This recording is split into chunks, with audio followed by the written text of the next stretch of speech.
Welcome to Pindar Poetry. We hope you learned something new. You start by preparing emoji files and getting them into Resolve quickly. Import PNG or SVG with transparency so you avoid masking later. Drag them into the media pool or right-click Import Media. Once done, make a timeline and drop your main footage on V1, then create V2 for emoji overlays. You do this now because layering keeps motion and composite settings separate. That organization saves time when you position and animate multiple emoji across cuts and timelines. You place an emoji on V2 and align it to the shot using the inspector controls. Set position X and Y for framing, scale zoom to match subject size, and rotation for attitude. These changes are non-destructive and reversible.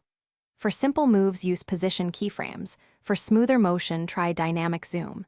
If you need advanced behavior, spin, follow a face, open Fusion and attach a tracker to the clip. Then connect the emoji element to that tracker so motion feels native to the shot.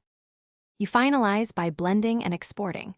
Pick a composite mode like screen or add to integrate highlights, and lower opacity if the emoji overpowers the scene. Make sure render settings match your delivery format. Include alpha channel only when exporting PNG sequences or ProRes 4444. If emoji drifts, check tracker keyframes and smooth them. Enable motion blur for natural movement. One key tip: if tracking fails repeatedly, manually add 2-3 corrective keyframes rather than retracking the whole clip for faster, reliable fixes. Thanks for watching. Consider subscribing if we helped you.